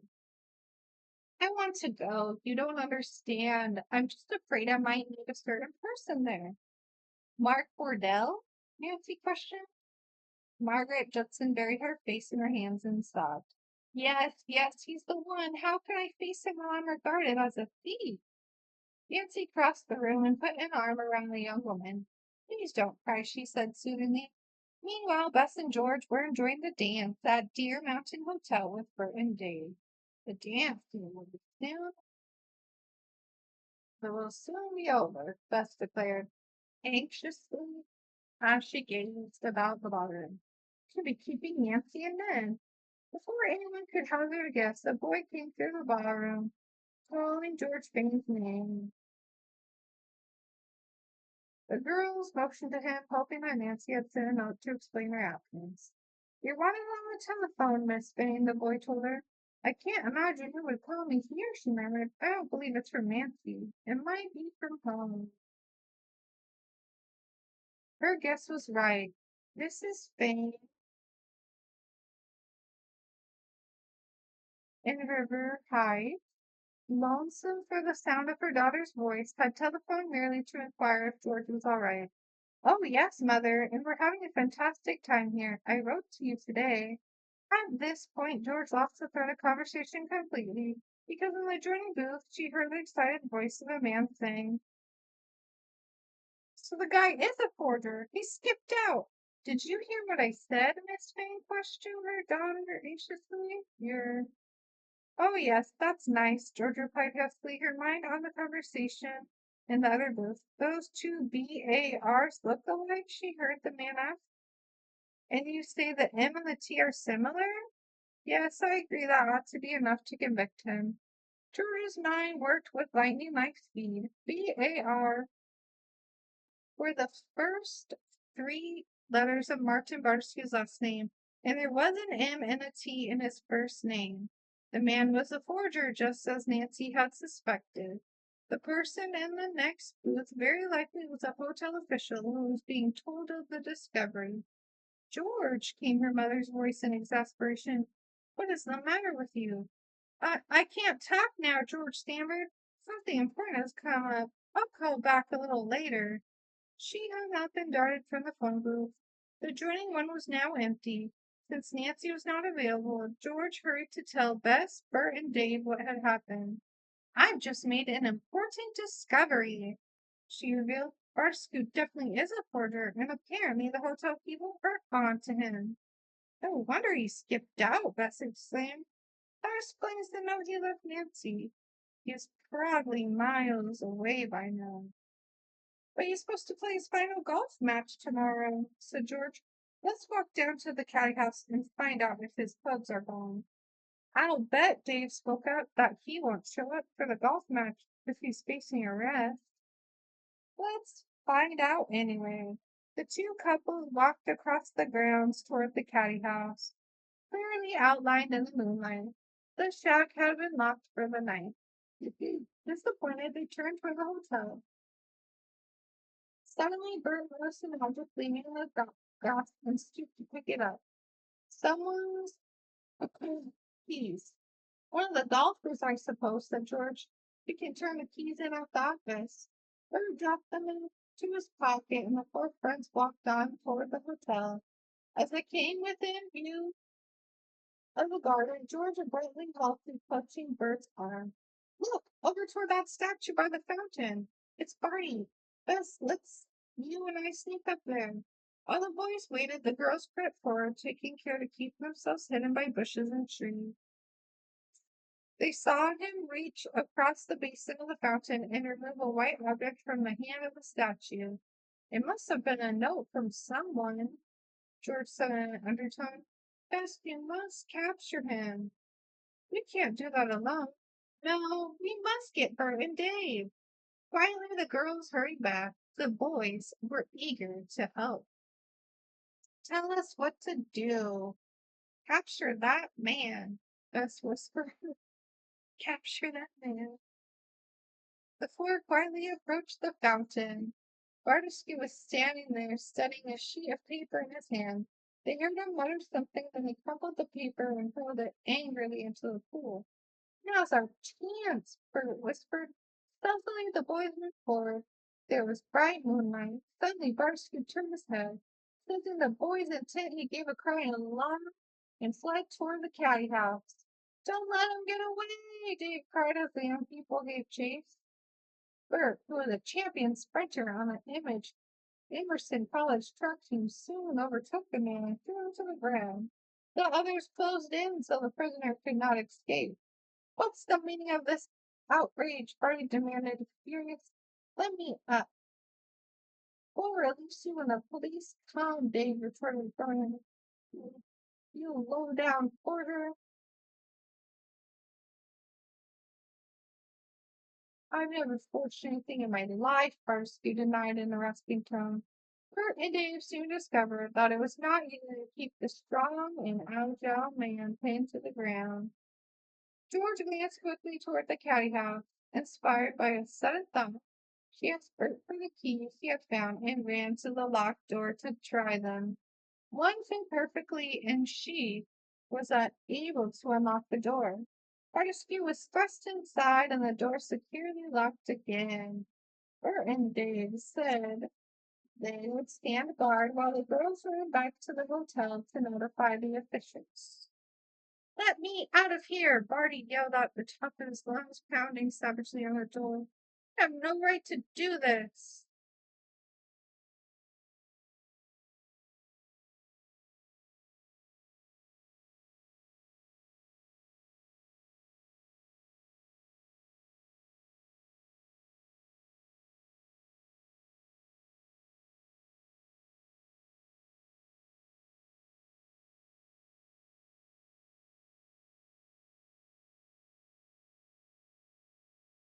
In the meantime, Bess and George had reached the hotel. Greatly excited, they hurried to the manager's office and burst in upon him. Come quickly, George cried. We've captured your reporter. What? The manager demanded incredulously. You caught the man? Yes, we have 'em in the caddy house. Follow us. Bess and George were glowing with pride by the time they came to it. There's not a sound within. Apparently, Barsku had decided that it was useless to try convincing the boys of his innocence. Bess unlocked the door and the man cautiously peered inside. Come out of there, you, he ordered sharply. Disheveled, Barsku hotly emerged from the building. He glared at Bess and George, then cast an accusing glance at the hotel manager. Sir, I demand an explanation for this outrageous treatment. Never before in my life have I been so abused and insulted. The manager had not spoken a word. He could only stare. Oh, Mr. Barterskew, this is all a mistake, he said finally. A mistake? George exclaimed indignantly. This man is a forger. I heard you say so yourself when you were talking in a telephone booth, or at least I thought it was you. It's not Barterskew who is wanted for forgery, the manager said, but the letters BAR? They stand for Barney, one of our newly employed cooks, a man by the name of Jennings Forrest. $100 check. He used the signature of Barney Upton, who was our caddy master. Mr. Barskew had nothing whatever to do with the matter. George murmured in confusion. I shouldn't have acted so impulsively, only I thought Mr. Barskew was under suspicion even before this. He has written his name so many different ways. I can explain that, Barney said coldly. Then please do, Bess insisted. I shall explain nothing to you, the man retorted. When Miss June comes, I will tell her in private. He turned and walked toward the hotel. The manager hastened after him, continuing to offer apologies for the mistake. I seem to achieve the prize boo-boo, George said contritely. Happens to all of us, George. But the fact remains, Bess agreed soberly, that Barskew still has a lot to explain. We must find Nancy immediately, George declared urgently. Barney may slip away, and then we'll never learn the reason for his strange actions. And I do have this to show. It is them trying to catch Mr. Barskew.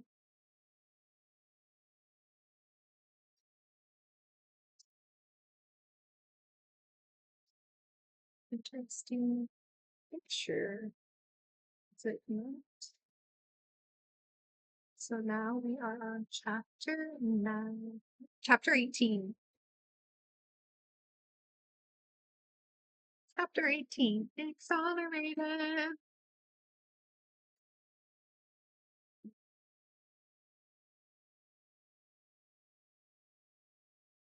Oh, please, let me talk to Nancy.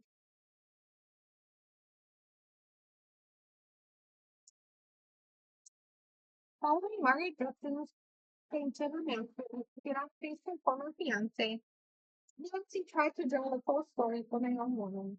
Margaret said again that is because she had been accused of being a thief. But you're innocent, aren't you? Ned asked. Oh, yes, yes. I've never done anything dishonorable in my life, and please forgive my tears, Margaret Judson replied in embarrassment. Finding Nancy and Ned sympathetic, the young woman began to explain the situation. It happened a little over 2 years ago, she said. On the way home from a trip abroad, I met a charming woman named Mrs. Brownwell, and we became good friends. I finally invited her to spend a weekend at my home. Your house near Deer Mountain Hotel, Nancy asked. Yes, I was living there at the time. Mrs. Brownell accepted my invitation. One evening before dinner, I learned that my guest loved beautiful jewelry. I opened the safe and showed her a small chest containing my family heirlooms. Instead of returning it to the safe, as I should have done, I placed the chest in my bureau drawer. That night, as I was preparing for bed, Mrs. Brownell came into my room to show me a jewel compact. It was exquisite. We chatted for a time, then she went back to her room. Later, I noticed she had left the compact on my dresser. You didn't attempt to return it to her? Nancy asked in surprise. Mrs. Brunel had retired before I realized she left it, so I put the compact in the chest. I meant to give it to her early in the morning. Fire broke out during the night. It seemed to be everywhere at once. When I awoke, my bedroom was full of smoke, and flames were shooting up the stairway. I ran to Mrs. Brunel's room and awakened her. By then it was too late to say very much, and we were forced to escape down a forced trellis. Did you forget the box of jewelry? Nancy asked. No, I wrapped it in some of my clothing. Then I snatched up my pocketbook and managed to escape just an instant before the floor of my room crashed. In terror, I ran toward Joe Haley's cabin. Somehow I got lost. I remember stumbling across the ravine bridge, but my memory about what happened after that isn't very clear. Apparently, I wandered through the woods until I blacked out. In any event, hours elapsed before I recovered consciousness. I was chilled to the bone. When I looked about, the bundle of clothing and my pocketbook were still beside me. The little chest of jewelry with Mrs. Burnell's compact was gone. Where was Mrs. Burnell? Ned put in. I don't know.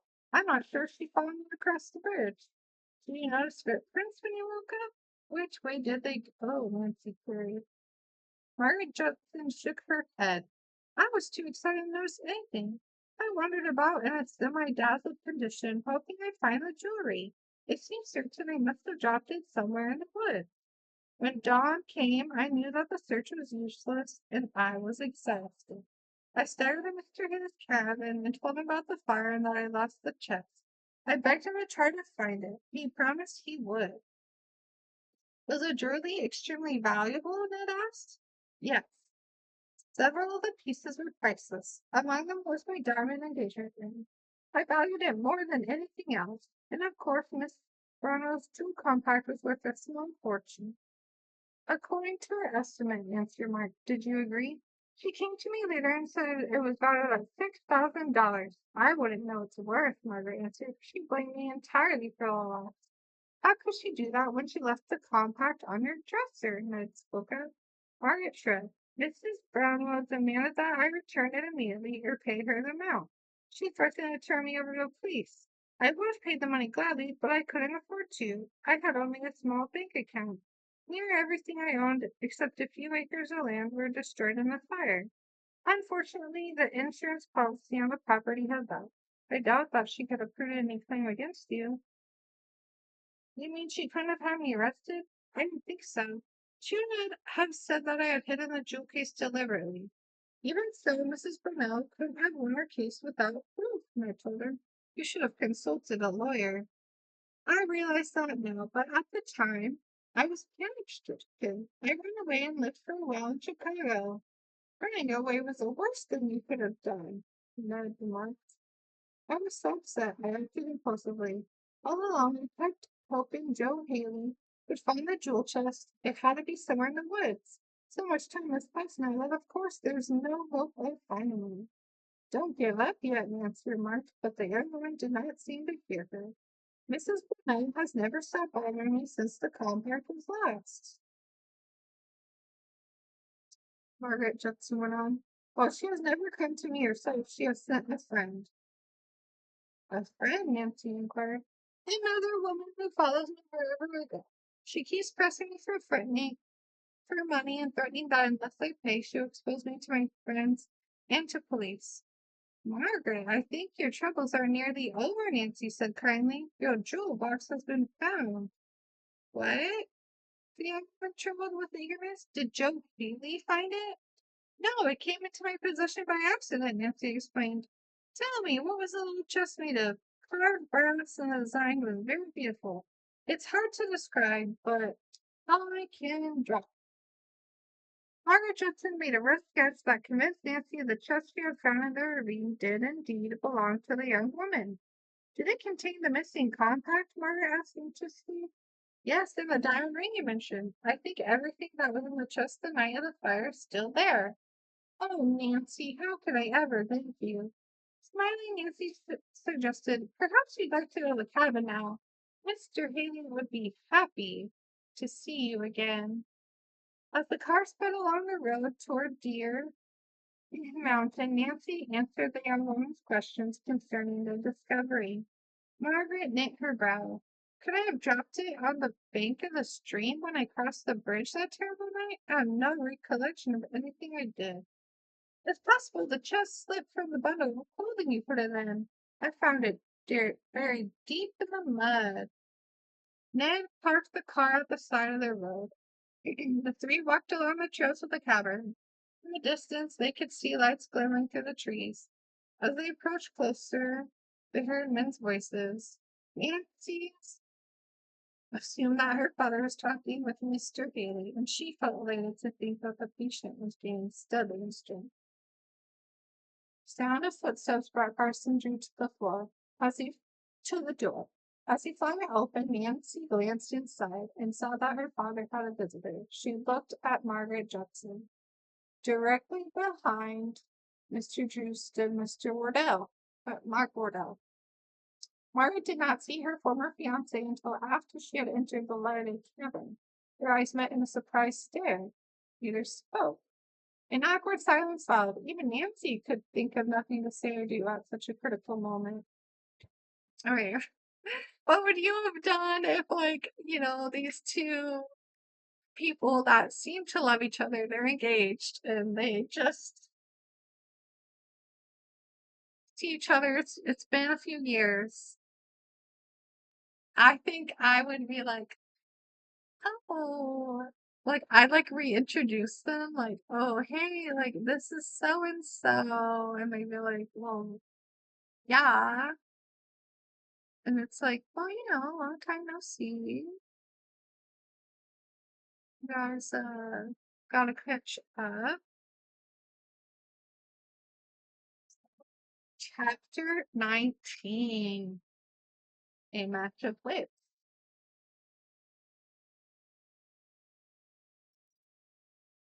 So I think that we're gonna learn, like they're gonna repair the relationship. We're gonna learn about Martin Bartescu, and we're gonna solve this mystery.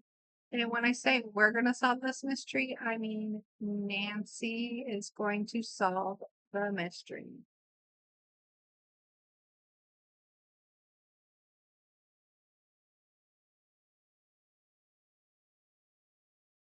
And chapter 19. A match of wits. At last, Mark Cordell took a step toward his former fiancée. Margaret, he murmured.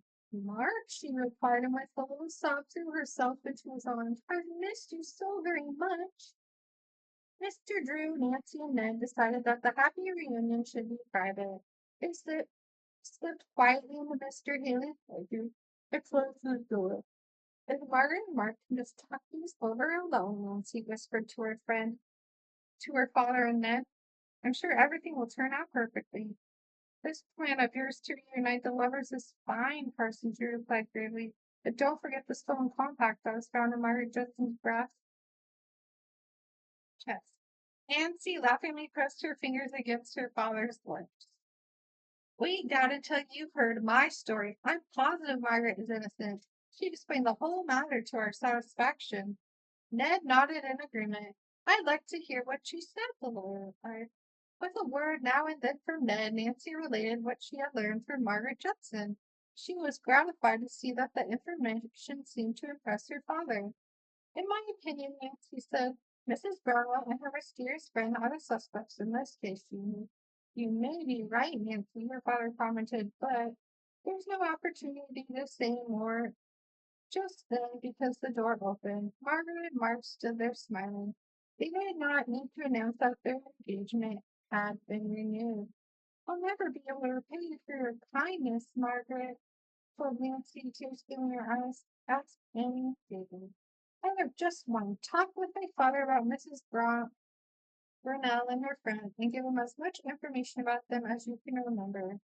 Mr. Haley, who had been sleeping soundly, stirred restlessly. Margaret Judson stepped forward to take the man's hand in her own. Is that you, Miss Margaret? He asked. Yes, she answered softly. You must try to get well. The man's eyes rolled over her lovely face. I am so glad you came. But I failed you. I tried. I could not find the box of jewels. It doesn't matter now. The chest has been found, so don't worry any more. With a sigh of relief, the man closed his eyes and fell into a restful sleep. While none remained at the bedside, Mr. Drew and Nancy led Margaret Judson to the living room. I have no idea what became of Mrs. Burnell, that woman reported, but her friend, Mrs. Bartlett, annoyed me a few days ago at Hemlock Hall. I think perhaps she's staying there. Will you try and get in touch with her tomorrow? Mr. Drew asked. Yes, the other answered. Carson Drew decided to take Margaret Judson into his confidence and explained that he wished to locate the two women in order to set a trap for Mrs. Bowman. If you are able to reach Mrs. Bartlett, he said, inform her that you have recovered the jewelry. Tell her to notify her friend that she must meet you at the cabin if she wishes to give back the last compact. I am almost afraid of seeing Mrs. Brunel alone, Margaret. She has a violent temper. Perhaps I could come here with you, Nancy suggested. Then, as the second thought occurred to her, she added, oh, I forgot about the tournament tomorrow. Mr. Drew smiled at his daughter. I believe I can arrange matters for you so your match can be played in the afternoon. The tournament chairman is very reasonable. By the way, Nancy, how's your hand? It's better, Dad. I haven't felt much pain in it today. A few minutes later, Margaret Judson, her fiance, Nancy, and Mr. Drew prepared to drive to the Mountain Hotel. The engaged couple had decided to take rooms there until the mystery was cleared up. As Nancy said goodbye to Ned, she remarked, as usual, you seem to be the one who must hold the fort. Hope you're not too bored. No chance, Ned told her. Besides, plenty of excitement. I found some fascinating books here on Guava. At the hotel, Nancy was greeted by her friends with a flood of questions. We were working sick over you, said Bess. She and the others were introduced and told the amazing turn of events. They congratulated the reunited couple. Margaret was able to get a room near Nancy's. When they reached it, Nancy lingered a few minutes to talk. I don't wish to be personal again, but are you well acquainted with a man named Martin Bartescue? No, Margaret replied promptly. I met him on my trip abroad, but I didn't care for him. Have you seen him since you returned to this country? Oh, no. He was just a casual acquaintance, Nancy said. Mr. Bartescue has been staying at this hotel. He pretended to know you very well. Mrs. Burnell knew the man very well, Margaret said thoughtfully. It's through her that I met him. Later, she told him where I lived, but I did not want to encourage him to contact me and told her so. Nancy remembered the telegram Bartescue had intended for Margaret Judson. He decided not to send it, the young detective thought, because deep down she knew she would not answer. Margaret looked so weary. Nancy said good night and went to Beth and George's room to hear about their evening. The cousins related their adventure with Martin Bartescue. Don't feel bad about your mistake, George, Nancy chuckled. It served him right. He thought he would play a joke on me by asking me to leave a message in one hand of a statue. I still think Barney must be a crook, George insisted. Otherwise, how do you explain his different styles of humor? Nancy answers surprised Bess and George. I think he's just a practical joker. He thinks it's fun to keep us installed. Oh, said George in disgust. In the morning, Nancy learned from the tournament chairman that her golf match had been postponed until 1 o'clock. That left the young people ample time to attend church and for Margaret to telephone Mrs. Mrs. Burnell's friend, Mrs. Cartley, at Hemlock Hall. The conversation between the two was brief. Mrs. Cartley agreed to come to the cabin in the woods at 5 o'clock, bringing Mrs. Burnell with her. Everything is working out according to Dad's plan, Nancy declared in delight. After they had finished eating, the group started for the golf course. I can't wait for the confrontation at the cabin, Nancy said to Margaret. Although I hope in my golfing match will impede me from witnessing the grand finale to the mystery. Oh, it mustn't, Margaret exclaimed. If we have a few minutes to spare on the way to the cab, Nancy, I'd like to stop at my house and pick up a few clothes. I have nothing at Deer Mountain Hotel, and I'd like to dress up a bit. For Mark, Nancy teased. Yes, the young woman said, blushing. I don't blame you, Nancy replied, but she added soberly, I hope everything turns out as well as we expect. Margaret glanced at her in alarm. Will I be cleared of the accusation against me?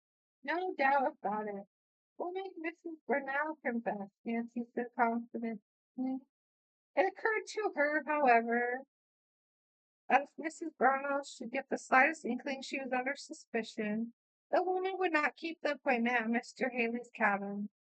Since it was nearly 1 o'clock, Nancy hurried to meet Betsy Howard on the golf course. Coming toward her was Barty, who had just finished his final match. From the dire expression on his face, she gathered he had not won the men's championship. How did you come out in your game? She asked. I lost, he snapped. I blame it on those two friends of yours. What do they have to do with it? I was so upset by everything that happened last night, I couldn't get a grip on myself. My swing was all alone. That's too bad, Nancy replied. Barsky attached himself to her ear to talk. I told your friends I would explain everything to you, and to you only, dear Clay. I was all aware all along that you are the famous girl detective, Nancy Drew. I made up my mind to match wits with you, Barsky went on. I guess I fooled you too, didn't I? For a few days, Nancy answered, I admit I suspected you of being a forger. Because of my handwriting. Yes, but you changed the style of your signature a bit too often. It became obvious you were trying to confuse me. Years ago in college, I discovered I had the ability to simulate varied styles of handwriting, and I've had a lot of fun doing it occasionally. It seems to me like a dangerous pastime, Nancy remarked. You may find yourself in trouble with the law. Oh, I can take care of myself, Barty chuckled. Well, young lady, run along since you seem to be in such a hurry. After you win your match, I'll buy you a 2DX Gardenia. Laughing heartily at his own joke, he walked on toward the hotel. The conceit of that man, Nancy muttered. When I called him, he made up that phony 2DX Gardenia card, and there's nothing to it.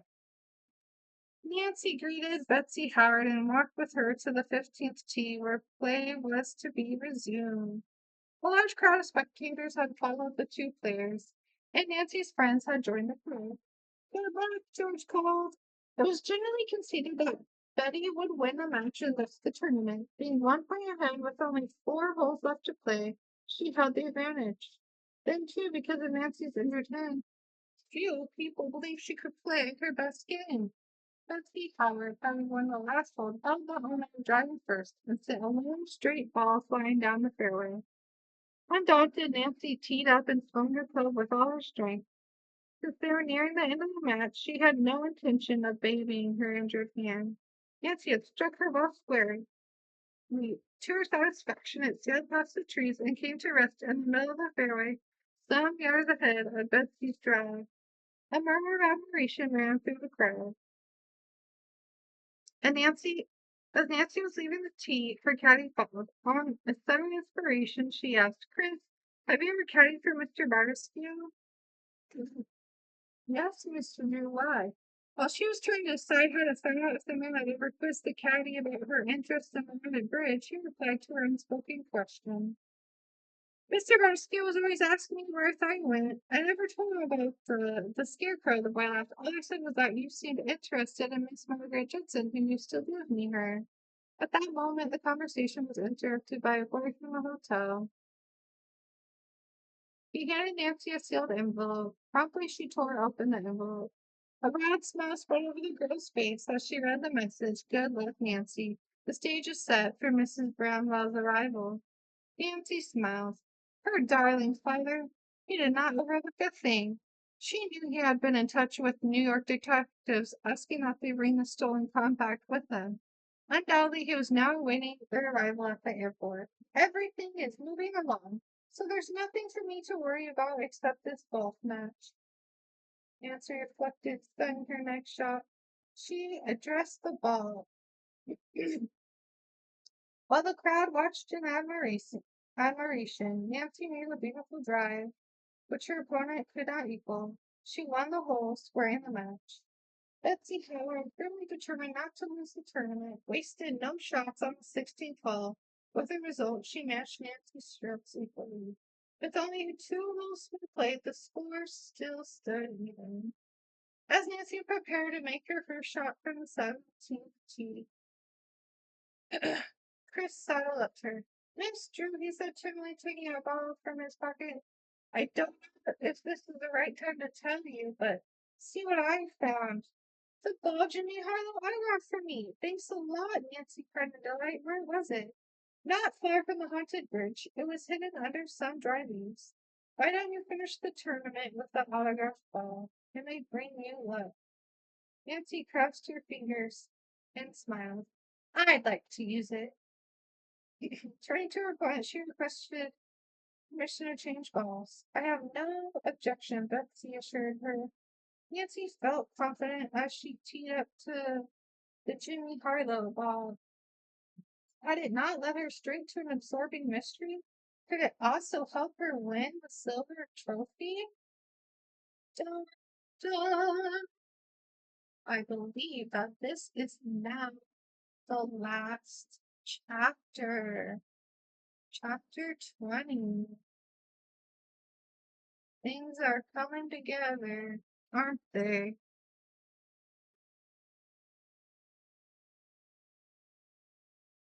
Day to remember.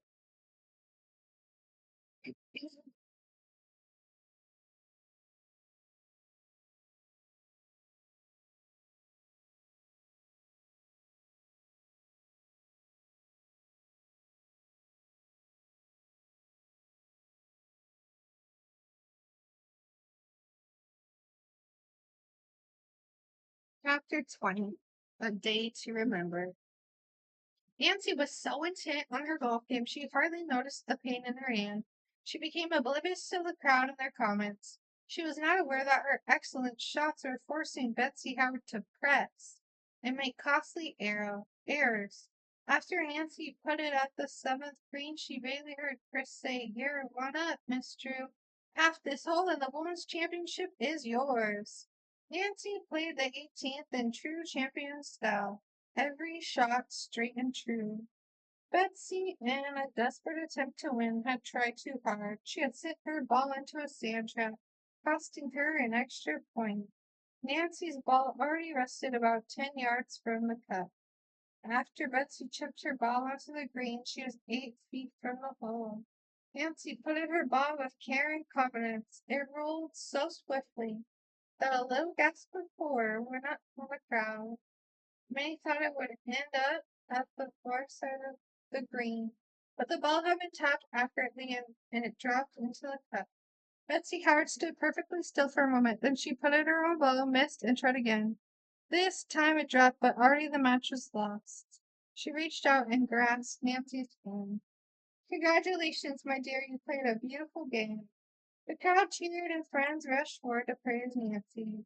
She smiled happily and thanked them. Then she was led in triumph to the hotel and received the handsome silver trophy for the women's championship. We knew you'd do it, Bess cried gaily. Oh, Nancy, you are marvelous. Your score today was 69, George added proudly. It sets a new record for a woman at the Deer Mountain Forest, and you're the youngest one in the tournament, too. Nancy grinned and whispered, Will you do me a favor? George and Bess nodded. Please put this trophy in my room. I'd like to get to the cabin before Mrs. Granville arrives. Margaret decided to leave before you, Bess told her. She thought you would mind. Her father wanted her to get the cabin early. As Nancy hastened along toward the woods, she could not help reflecting on it was a pity Mr. Ronaldo chose to live.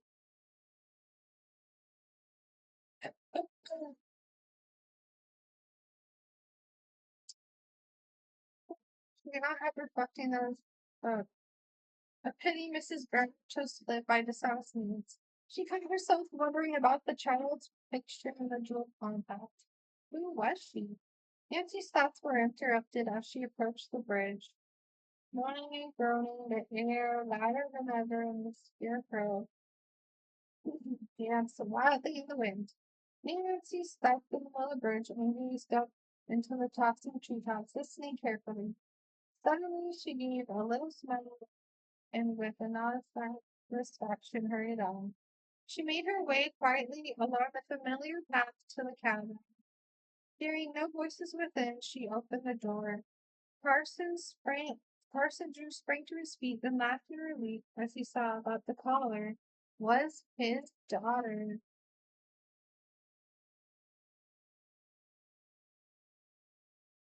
I thought for a moment Mrs. Bradwell had caught me napping. Did you win the game? Yes. Did you get the compact? Nancy asked. Mr. Drew nodded. I've given it to Margaret Judson. The detectives who brought it are hidden outside with the federal agents. In fact, there are men stationed all along the roads from her hotel. Should Mrs. Brownlow decide not to come here or try to flee from us after being accused of the theft, she'll find every avenue of escape cut off. You're convinced of her guilt, then? Yes, New York authorities now have evidence which I think will convict her. We want Margaret Judson's positive identification, however. The young woman was with Mr. Haley, but at the lawyer's suggestion, she came to the living room and sat down by the window.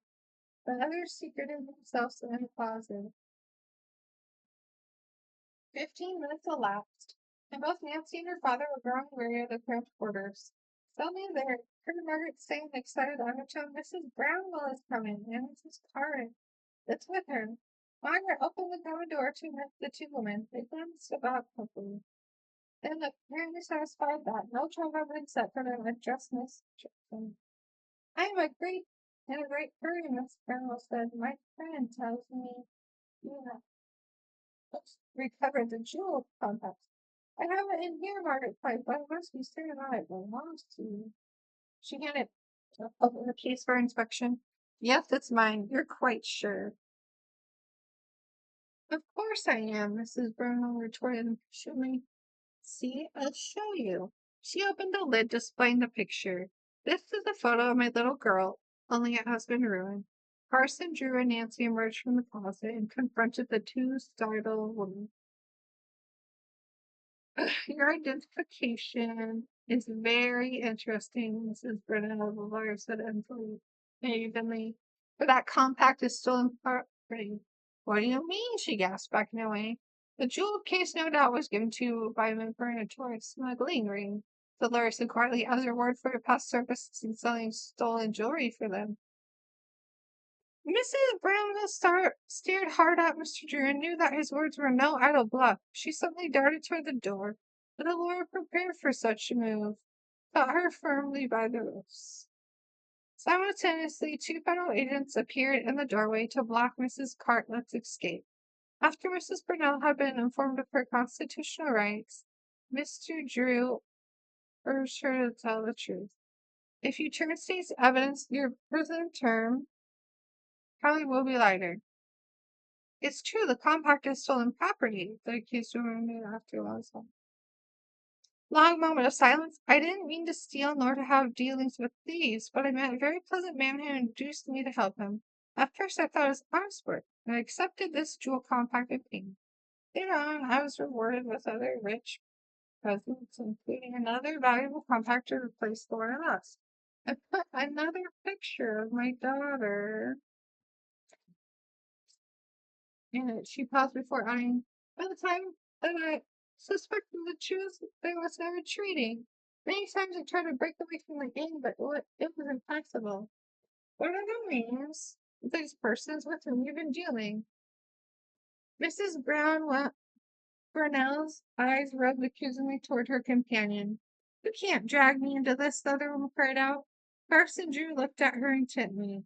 As soon as I heard Miss Judson's story and learned her name and where you're staying, I contacted the authorities in New York. Your past record is known. Our case against you is very damaging, even without Mrs. Brunel's testimony. I will tell you everything, Mrs. Brunel promised, but only upon one condition. What is that? the lawyer asked. My little daughter must not be involved in this sordid mess. She is attending school in Paris and knows nothing about it. May I please have her picture back? I'll do my best to keep the knowledge of your arrest from her, Mr. Drew promised as he handed over the photograph. I will gladly make a full confession, Mrs. Bernard, without the advice of counsel. The woman named all the members of the ring of jewelties, including Mrs. Carter. She agreed to dictate the confession later and sign it. One more question, said Mr. Drew. Did you burn down the Judson mansion? No, no. I had nothing to do with that. The fire was an accident. But you did visit Miss Judson with the intention of stealing the family jewels. Yes, I deliberately brought up the subject with her, inducing her to open the safe. When she wasn't looking, I took a valuable necklace, a ruby pin, and a diamond studded watch. Miss Judson carried the other jewels to her room. What became of the stolen articles? I pawned them and gave part of the money to the gang. Do you still have the tickets, Margaret? Judson asked eagerly. Yes, I kept them because the jewels were worth far more than I received from the pawnbroker. Margaret Judson was overjoyed to learn that every piece of her missing property would be returned. After federal agents had taken away the two prisoners, she thanked Nancy and Mr. Drew for their kindness. I'm in helping you. We help ourselves, the lawyer replied. Mrs. Brown's confession is the beginning of the end for the ring of the thieves. I think we are all rather surprised that Martin Barsky had nothing to do with the jewel smuggling, Nancy commented. Her father smiled. Apparently, he's just a boaster. Soon after the departure of the federal agents and the prisoners, Mark Wardell, Bess George, and the three boys appeared at the cabin. They had remained away because they did not want to hamper the work of the detectives. There was general rejoicing because Margaret Judson had been completely vindicated. Funny how the mystery baffles me, Nancy declared as they all sat grouped about Joe Haley's bed. I keep wondering about the scarecrow that made the bridge seem haunted. Mr. Haley, who had enjoyed listening to the account of the day's happenings, began to chuckle. I did it, he announced. Inquisitive young campers kept coming here and causing troubles. They bothered my mountain lion and tramped on my flowers. I thought the scarecrow might help to keep people away. It kept dogs away, too. They used to attack the figure and bark so loudly that I'd always hear them and drive them off before they could come up here and damage my choice plants. Is that why you ran away from me, Nancy asked? Because you didn't want visitors? Mr. Haley nodded. I didn't want anybody here, but now I'm glad to have friends like you. Bert spoke up. When Dave and I were on a bridge, we set a new scarecrow in place. We'll guard your property for a long time to come. But there's still more thing to be explained, Bess declared. What's caused the groaning noise we heard so often? I know the answer, Nancy smiled. Wait until we walk over the haunted bridge on our way back to the hotel. She winked at Mr. Haley and whispered to him. He nodded. Oliver Judson planned to remain with her former gardener and care for him until he could resume his usual duties. Ned, Bert, and Dave were no longer needed. Mr. Haley grinned. Yeah, now you'll be free to enjoy several days of fun before your return home. Ned winked at the elderly man. How do you think Nancy Drew can just have fun? Only till the next mystery comes, say, in 3 days. Nancy chuckled. Mysteries are fun too. Be sure all of you are around to help solve the next one. Danny's prediction was almost right. Within a couple of weeks, Nancy and her friends found themselves deeply involved in another case, the clue of the tapping heels. As the young people prepared to leave the cabin, Margaret Judson took the girls aside to tell them that she and Mark Woodall planned to be married as soon as Mr. Haley was better, so he could attend. Mark and I expect to rebuild the old mansion she rebuilt. Joe Haley has promised to take care of the property for us, and we hope to reestablish everything just as it was before the fire. Wonderful, said Nancy, and the other girls echoed her good wishes. On the way back to the hotel, everyone talked about the happy outcome of the mystery. When they reached the middle of the footbridge, Nancy called attention to two tall trees. There's the cause of the spooky sound we heard so often. I don't see Bess began, then trod off in the silence. The wind was rocking the treetops, and as two thick bows rubbed together, the strange moaning and groaning could be heard. Nancy, you're the greatest, George declared. No matter how many mysteries Nancy had solved, her friends never ceased to be amazed each time. Single file, the group trudged across the bridge, a little sorry their adventures had ended, but there was laughter with Nancy, who came last, paused to shake one limp arm of the flopping scarecrow. Goodbye, old Mr. Ghost, you addressed him gaily. A million thanks for spooking me into a very puzzling mystery. And just like that, we have finished the Haunted Bridge. Thank you so much for tuning in. Go ahead and follow me here on Twitch. And then if you want to head over to my YouTube, I will be posting this here too. You can follow me on Instagram at desert.merbay. And then I do have a screenshot called Mermaid and Stethoscopes.